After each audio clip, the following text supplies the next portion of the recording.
내가 궁핍함으로 말하는 것이 아니니라. 어떠한 형편에든지 나는 자족하기를 배웠노니 나는 비천에 처할 줄도 알고 풍부에 처할 줄도 알아. 모든 일 곧 배부름과 배고픔과 풍부와 궁핍에도 처할 줄 아는 일체의 비결을 배웠노라. 내게 능력 주시는 자 안에서 내가 모든 것을 할 수 있느니라. 우리가 좋아하는 시편 23편 1절 보면은, 자, 여러분, 여호와는 나의 목자시니 내게 부족함이 없으리로다. 아주 유명한 말씀이죠. 다윗의 고백입니다. 여기 보니까 뒷부분 보니까 내게 부족함이 없으리로다 라는 표현이 되어 있어요. 나 부족한 것이 없다 라고 말해요. 표준 세번역에 보니까 나는 부족함이 없어라, 나는 아쉬움이 없어라 이렇게 되어 있고요.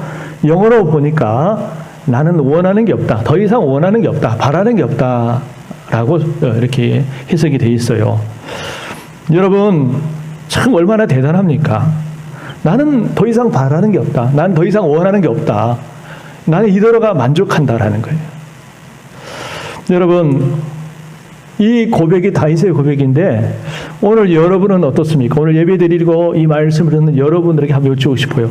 여러분은 혹시 여러분 가운데서도 나는 더 이상 바라는 게 없다, 나는 부족함이 없다, 나는 더 이상 원하는 게 없다 라고 하는 분들이 혹시 계십니까? 그런 분이 계시다면 아마 이 세상을 초월하신 분 같아요. 우리가 여러분 살아가는 이 세상은요, 참 원하고 바라는 것들이 너무 많아요. 저나 여러분이나 이 세상을 살아가면서 원하고 바라고 소원하는 것이 얼마나 많습니까?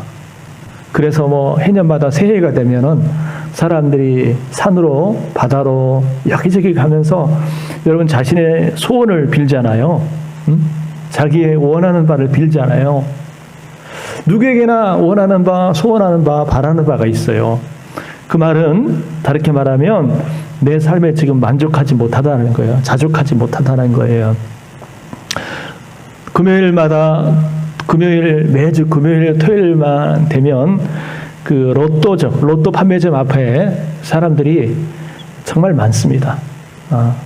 저도 이렇게 지나가다 보면은 금요일, 토요일 되면은 유독 사람들이 로또 판매점 앞에 사람들이 많이 들락날락해요. 뭘 바라보겠어요?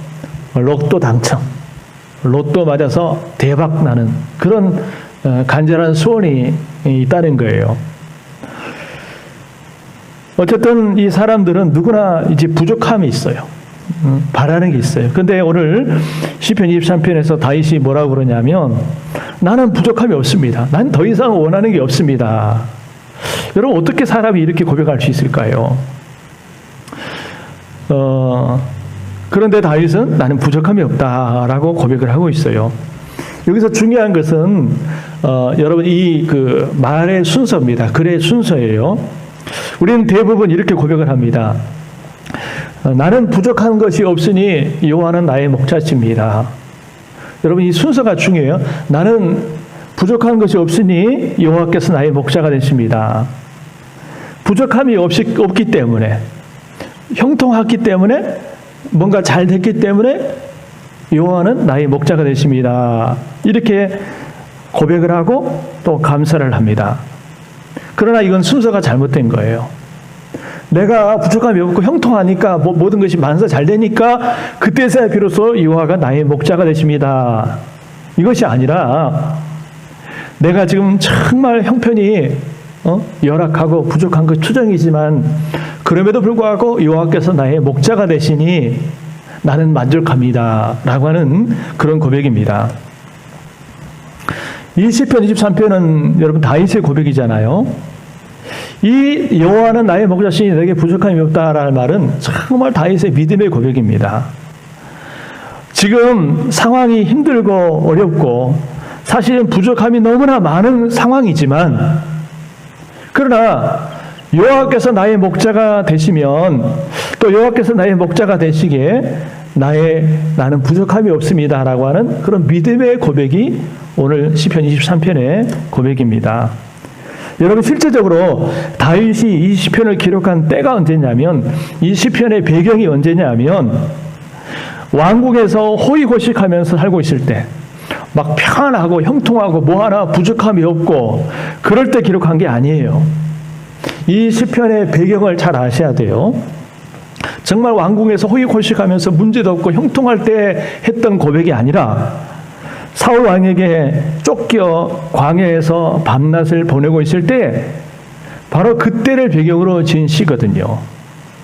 결국 어떻게 됐습니까?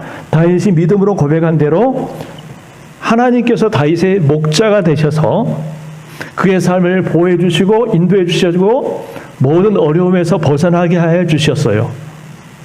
여러분, 우리가 다윗처럼 하나님을 믿고 그 믿음으로 고백할 때 하나님은 오늘 그 믿음대로 우리의 목자가 되셔서 우리의 삶을 인도하시고 또 보호해 주신다는 사실을 믿으시길 바랍니다. 이 다윗의 고백이 오늘 여러분의 고백이 되셨으면 좋겠어요. 또 오늘 시편 23편 말고 빌립보서 4장도 읽었는데 이 빌립보서 4장은 다윗의 고백입니다. 사도 바울의 고백이에요.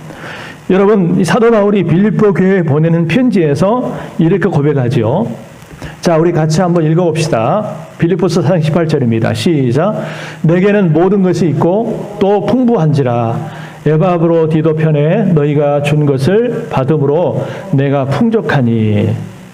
자, 여기 보니까 어떤 표현이 있어요? 풍족한지라, 내가 풍족하다라고 말씀하고 있어요. 정말 나는 풍족하다, 부족함이 없다, 그런 고백이거든요. 그런데 여러분, 실제로 이 사도 바울이 부족함이 없을까요? 모든 것이 풍족해서 이런 말을 할까요? 여러분, 그렇지 않습니다. 아시다시피 지금 이렇게 고백을 하고 있는 사도 바울이 지금 어디에 있어요? 여러분, 지금 감옥 속에 갇혀 있습니다. 지금 감옥에 투옥되어 있는 상황이거든요. 여러분, 어디 감옥의 상황이 이렇게 편안하겠습니까? 여러분, 감옥의 상황이 뭔가 풍족하겠습니까? 부족한 것 투성이고 불편한 것 투성이 아니겠습니까? 그런데 뭐라고 그래요? 내게는 모든 것이 있습니다. 또 풍족합니다. 풍부합니다. 라고 고백을 하고 있습니다. 어떻게 이렇게 고백할 수 있을까요? 어떻게 이렇게 고백할 수 있을까요? 과연 인간적인 욕구와 소원으로 가득 찬 인생이, 또 욕심으로 가득 찬 인생이 이렇게 고백한다는 게 과연 가능할까요? 정말 다윗처럼, 사도 바울처럼 나는 부족한 것이 없습니다, 나는 풍족합니다 라고 고백할 수 있는 삶이 가능할까요? 여러분, 오늘 다윗처럼, 사도 바울처럼 부족함이 없다라고 고백할 수 있으면 그런 삶을 살려면 어떻게 해야 될까? 오늘 다윗이 고백했던 것처럼, 사도 바울이 했던 것처럼 나는 정말 풍족합니다, 나는 부족함이 없습니다, 나의 삶에 정말 만족합니다, 자족합니다 라고 고백할 수 있는 그런 삶을 살려면 어떤 삶을 살아야 되는가? 오늘 말씀을 통해서 한번 살펴봤으면 좋겠어요. 첫째, 한번 우리 읽어봅시다. 시작. 자족할 줄 알아야 합니다. 예, 우리가 자족할 줄 알아야 돼요. 나의 삶에 대해서, 나의 주어진 상황에 대해서 자족할 줄 알아야 됩니다. 오늘 이 사도 바울은 자신이 평생을 두고 배운 소중한 교훈을 우리에게 알려주는데 그게 뭐냐면 이 자족이라는 거예요. 여러분, 이 자족이라는 것은 스스로 만족한다, 그런 뜻 아닙니까? 자, 여러분, 빌립보서 4장 11절 같이 다시 한번 읽어봅니다. 시작.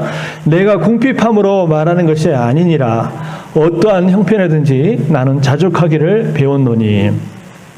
표준 세변에 보니까 나는 어떠한 처지에도 스스로 만족하는 법을 배웠습니다. 이렇게. 이 자족이라는 말은 스스로 만족하다, 그런 뜻이에요.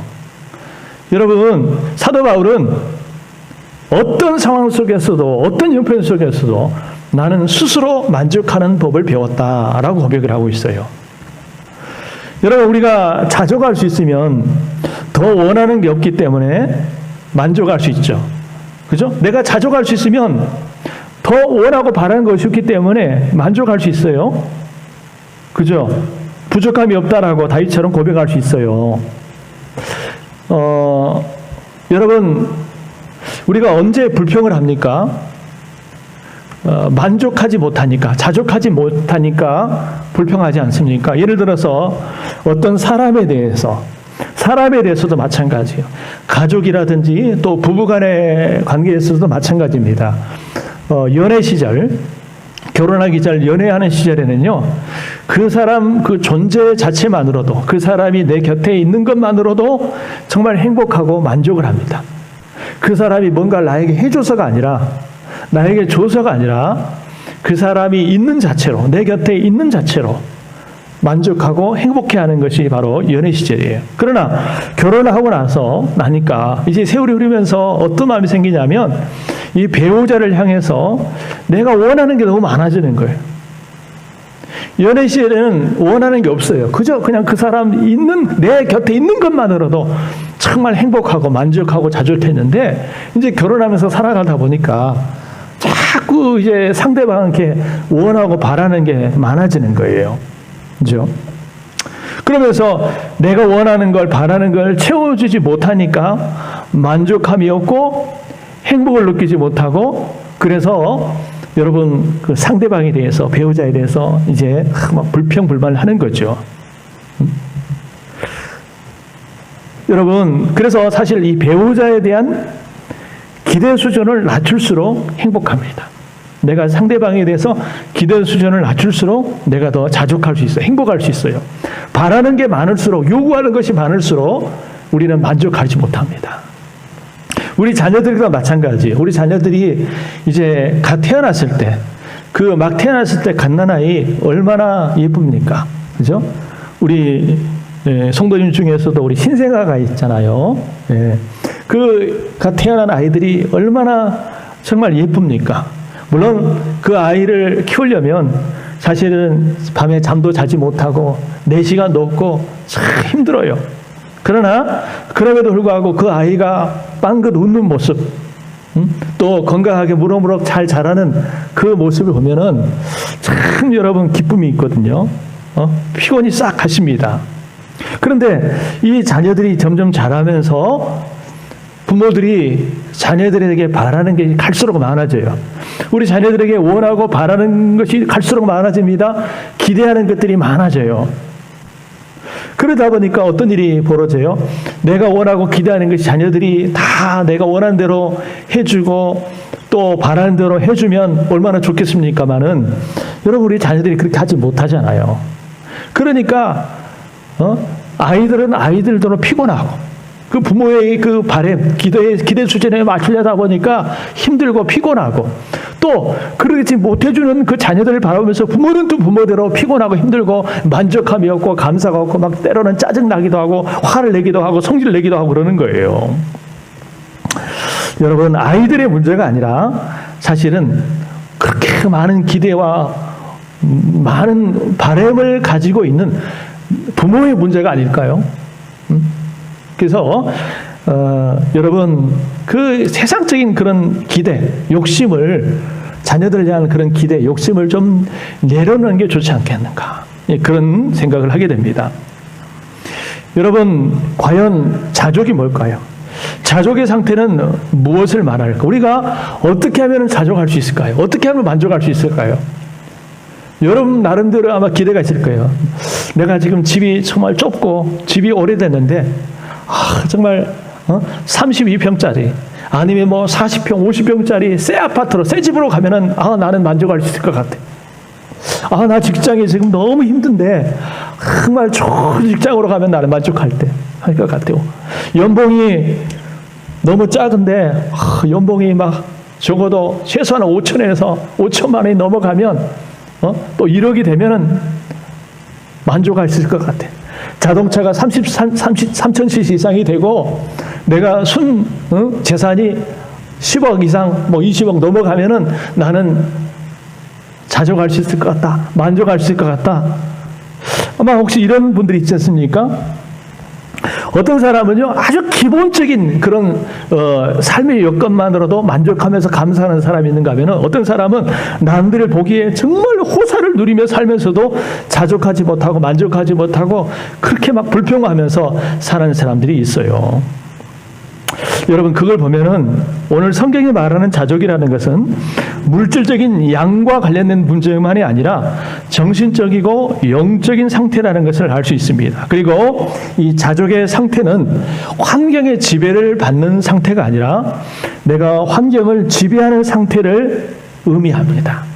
자, 이게 뭘 의미하냐면 여러분 여러분이 잘 아시는 그 목사님 가운데 워런 위어스비라는 목사님, 여러분 잘 아실 거예요. 전에도 제가 한번 소개한 적이 있는데 미국의 목사님인데 아주 세계적인 그 강해 설교를 하면서 저 책을 많이 기록한 그 목사님이기도 합니다.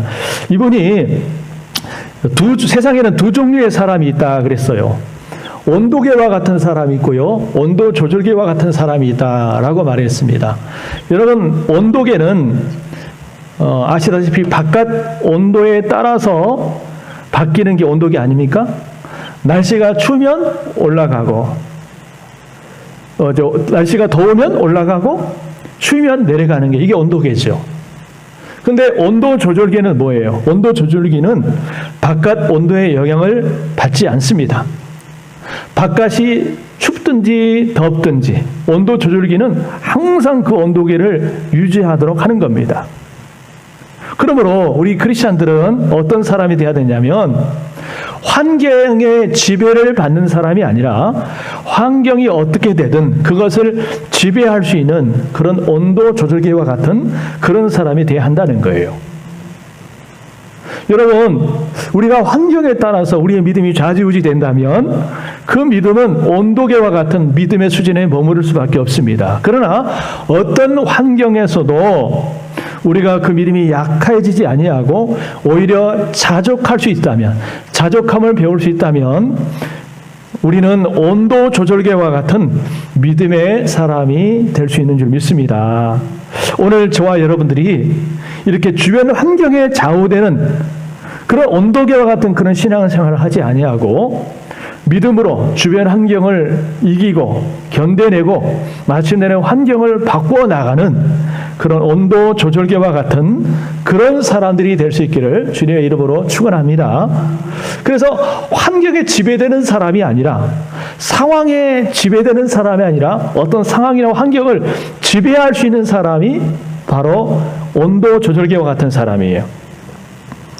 이게 바로 오늘 사도 바울이 12절에서 고백한 말씀 아닙니까? 여러분 11절, 12절 한번 같이 또 읽어봅시다.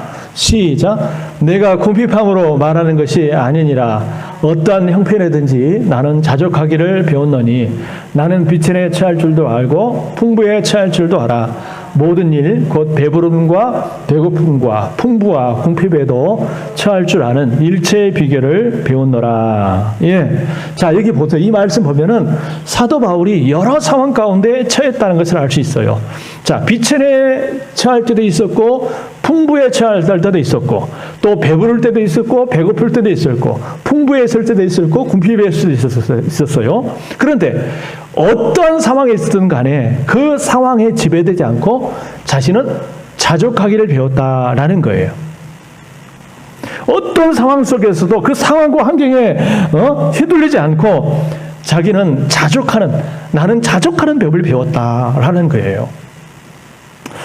여러분, 일반적으로 우리가 어떻습니까? 사람이 배부를 때가 배고플 때보다 낫다 그렇게 생각을 해요.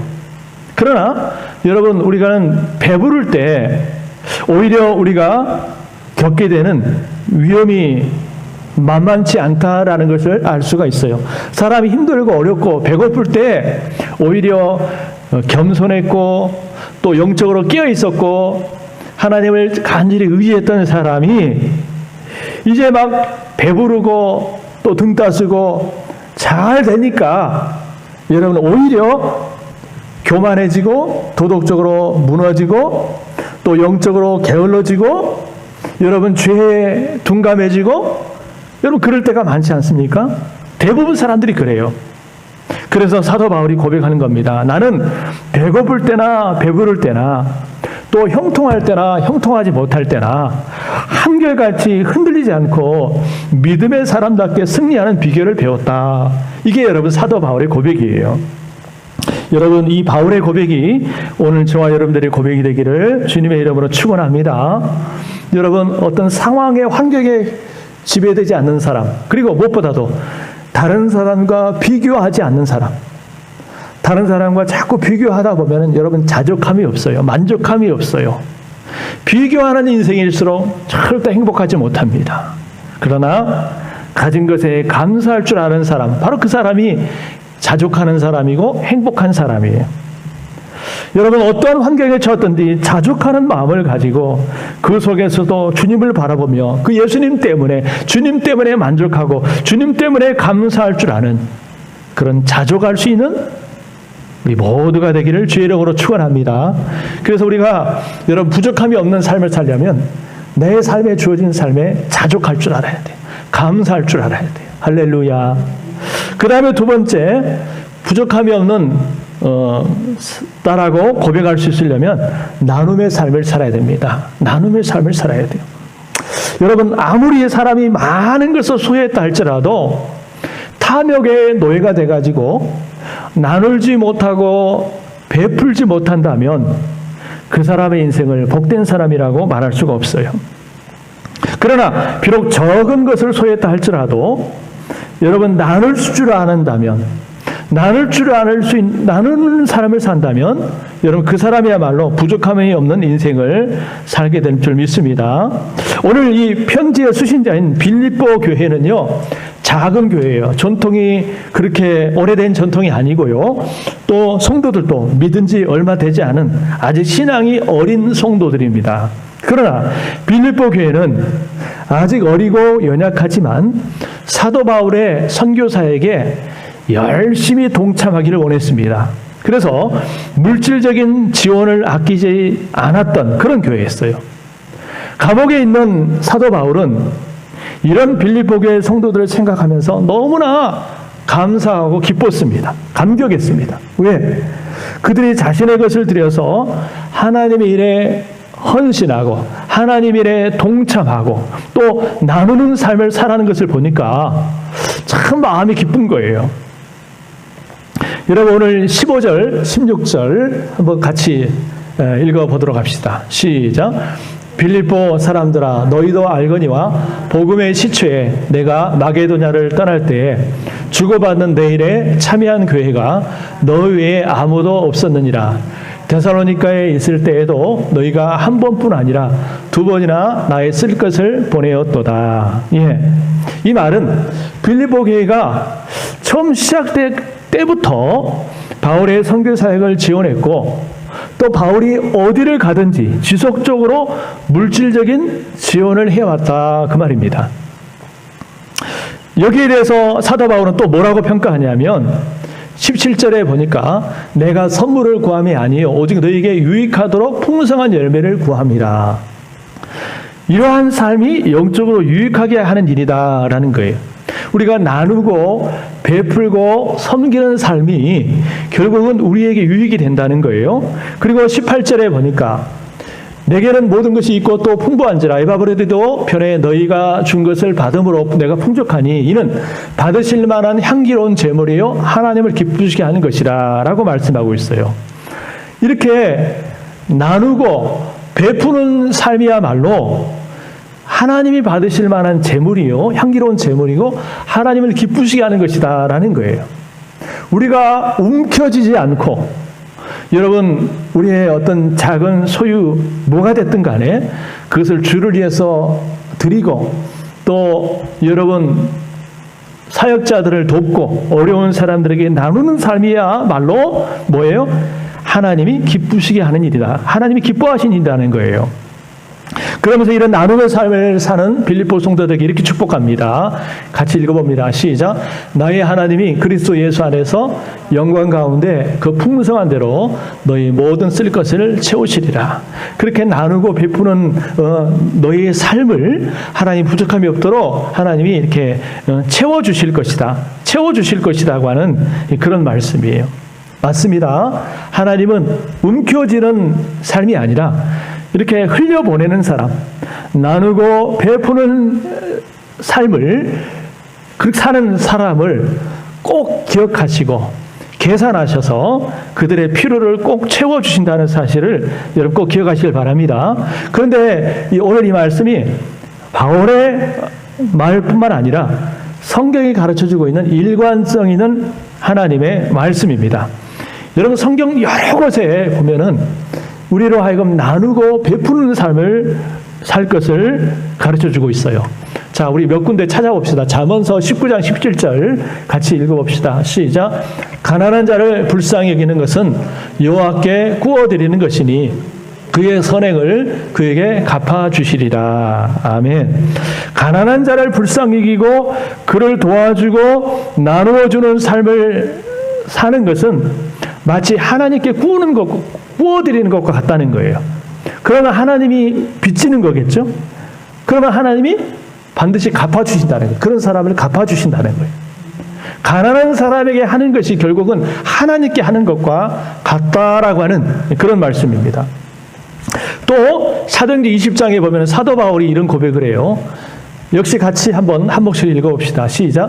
범사에 여러분에게 모범을 보여준 바와 같이 수고하여 약한 사람을 돕고 또 주 예수께서 친히 말씀하신 바 주는 것이 받는 것보다 복이 있다 하심을 기억하여야 할지니라.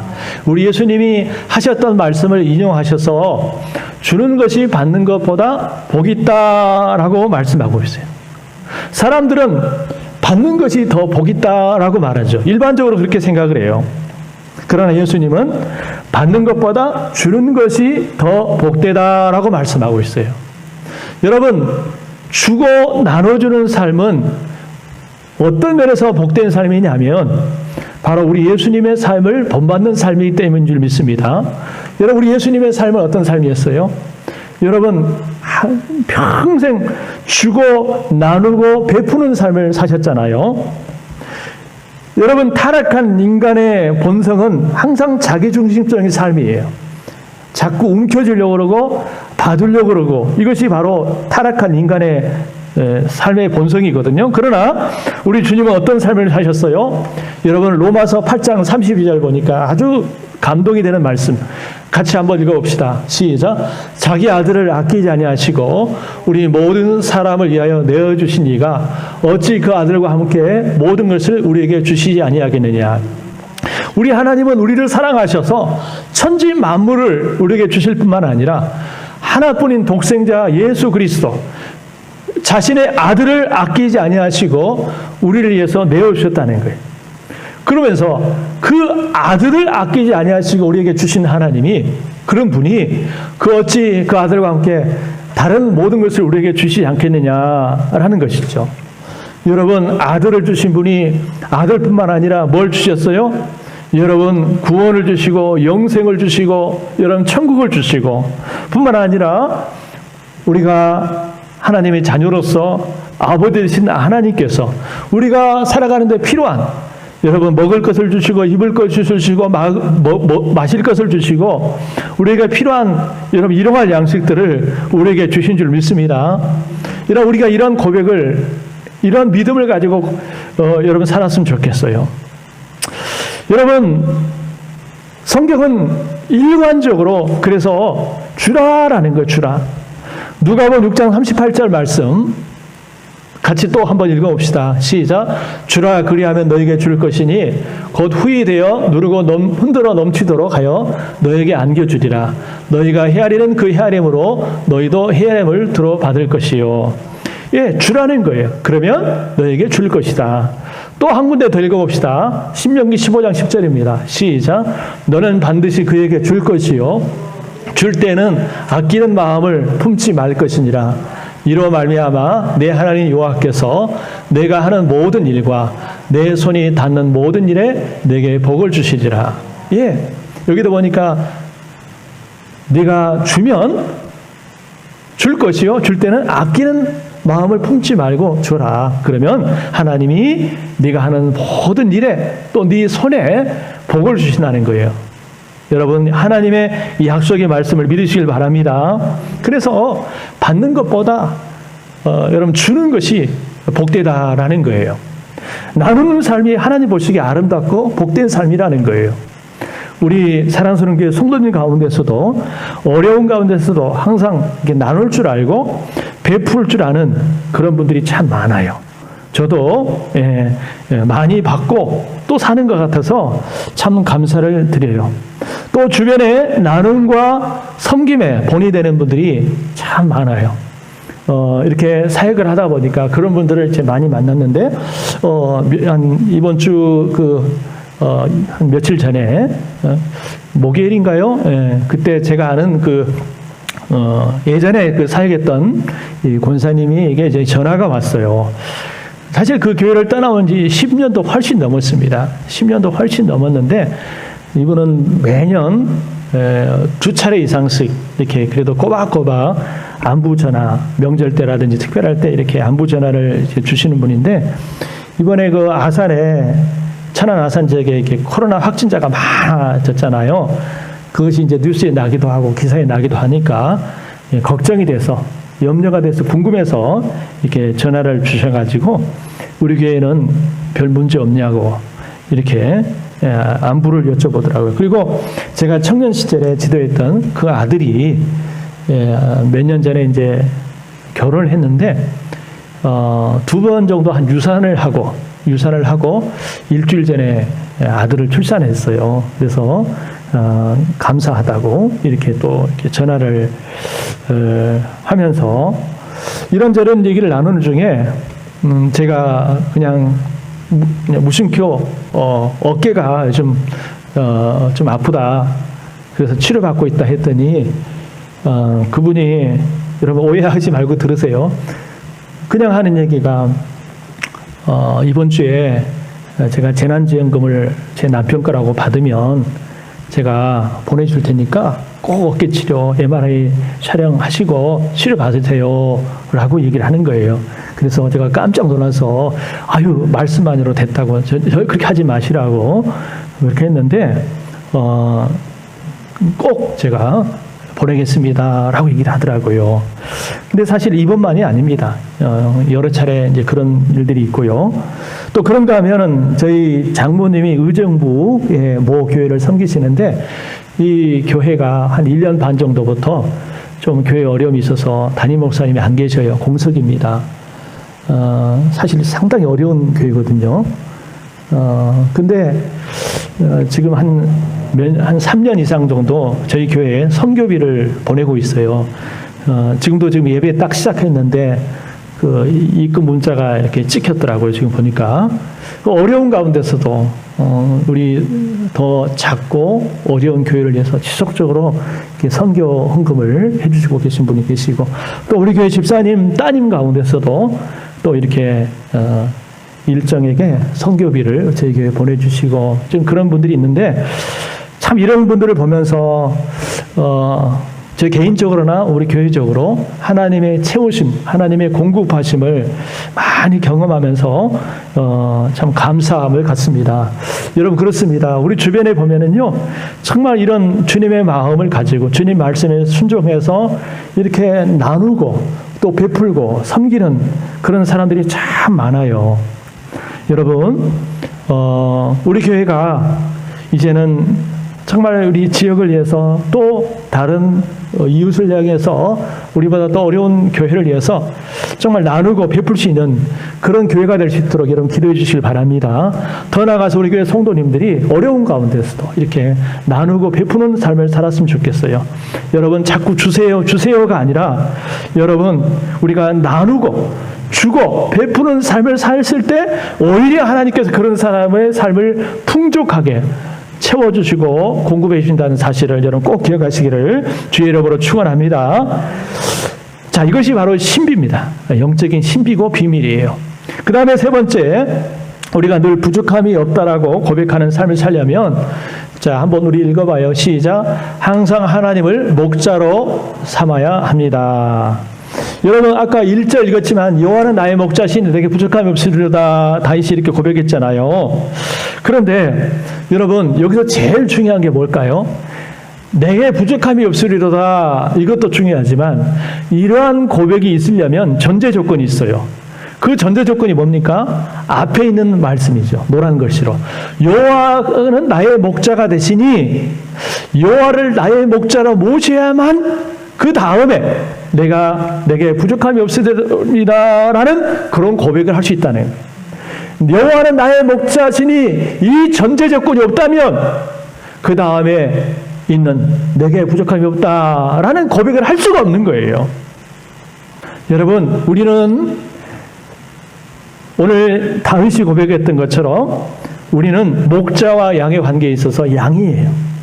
우리는 목자가 아니고 양입니다.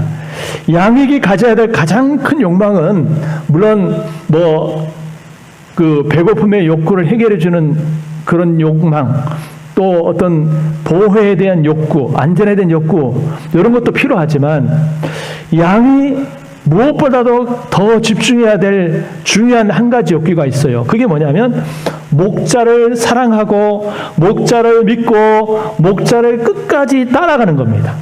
이러한 바람이 있어야 돼요. 양은 절대로 목자를 떠나서는 생존할 수가 없습니다. 여러분, 이스라엘이라든 중동 국가를 가면은 그 목자들이 양을 치잖아요. 그런데 여러분, 양들이 목자가 양을 따라가지 않습니다. 이 순서는 여러분 변함이 없어요. 양이 목자를 따라가지 목자가 양을 따라가지 않습니다. 왜 그래요? 양들은 목자를 따라가야만 쉴만한 물가, 푸른 초장과 쉴만한 물가로 인도함을 받을 수 있고 또 악한 늑대나 이리들로부터 보호함을 받을 수가 있고 안전함을 지킬 수가 있기 때문에 그래요. 여러분, 우리는 목자가 아닙니다. 양입니다. 양은 목자를 따라가야 돼요. 내가 목자 노릇하다 하면 안 됩니다. 내가 목자가 돼가지고 주님을 따라오라고 하면 안 돼요. 나는 따라갈 테니까, 내가 갈 테니까, 앞서갈 테니까 주님 나를 따라오세요. 이게 아니라 여러분, 양은 목자를 앞세우고 여러분, 목자만을 바라보면서 목자만을 따라갈 때에 그 선한 목자, 우리 주님은 선한 목자예요. 그래서 여러분 2절 3절의 말씀 한번 읽어봅시다. 시작. 그가 나를 푸른 초장에 누시며 쉴만한 물가로 인도하시는도다. 내 영혼을 소생시키시고 자기 이름을 위하여 의의 길로 인도하시는도다. 아멘. 정말 주님을 우리 인생의 목자로 모시고 그분만을 바라보고 그분만을 의지하고 그분만을 따라가면 목자신 주님이 우리의 형편과 필요를 아시고 우리를 푸른 초장과 쉴만한 물가로 인도하시고 또 우리를 안전한 곳으로 의의 길로 인도해 주신다는 사실을 꼭 여러분 믿으시길 바랍니다. 그래서 양은 양으로서 목자를 바라보고 살아야지 양이 목자 노릇하면 안 된다는 거예요. 우리의 목자는 오직 예수님 한 분뿐이에요. 여러분, 내 인생 내 뜻대로 내 마음대로 살지 말고 정말 우리의 목자 되신 우리 주님만을 바라보면서 그분의 인도하심을 따라 힘들고 어려워도 목자만을 바라보면서 살아가기를 주의 이름으로 축원합니다. 양이 목자인 것처럼 목자 노릇하면서 자기 마음대로 살아가고 똑똑한 것 같지만 여러분, 그건 어리석은 거예요. 그건 미련하는 겁니다. 여러분, 주님을 우리의 목자로 삼고 살아가면 주께서 우리의 필요를 하시고 우리의 필요를 채워주셔요. 저는 이걸 참 많이 경험을 했습니다.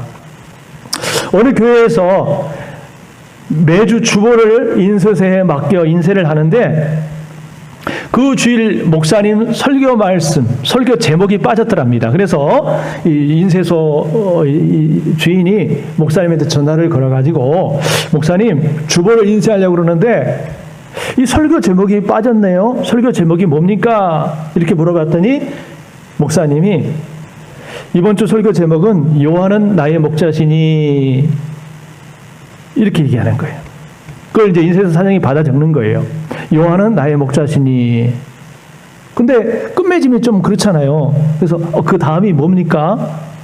요한은 목자시니 이것뿐입니까? 이렇게 물었어요. 왜 그러냐면 평소에 이 목사님의 설교 제목이 길기로 유명하거든요. 너무 짧은 거니까 이상한 거예요.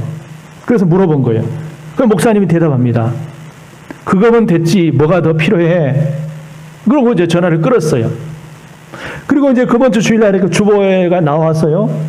주보회 목사님이 이 주보를 딱 보면서 설교 제목을 보니까 뭐라고 되어 있냐면 여호와는 나의 목자시니 그거면 됐지 뭐가 더 필요해 이렇게 되어 있는 거예요. 처음에는 황당한 거예요. 깜짝 놀라. 아니 이게 뭐야 이게 무슨 설교 제목이 이렇게 돼 있어. 처음에는 황당하고 깜짝 놀랐는데 가만히 이 말을 곰곰이 음미해 보니까 너무너무 은혜가 되더라는 거예요. 여호와는 나의 목자시니 그거면 됐지 뭐가 더 필요해. 은혜가 되는 거예요. 이것이 여러분 다윗의 고백입니다. 여호와는 나의 목자 되시니 그거면 됐지 뭐가 더 필요해. 나는 부족함이 없어. 나는 만족해. 이것이 다윗의 고백이고 또 오늘 사도 바울의 고백입니다. 여러분 오늘 저와 여러분의 입술에서 다윗과 같은 고백, 사도 바울과 같은 그런 고백이 있어지기를 주의 이름으로 축원합니다. 여호와는 나의 목자 되시니 내게 부족함이 없습니다. 나는 풍족합니다. 나는 더 이상 바라는 것이 없습니다. 정말 주님 때문에 나는 자족합니다. 만족합니다. 감사합니다. 라고 고백할 수 있는 우리 모든 성도들 되기를 주님의 이름으로 축원합니다. 기도하겠습니다.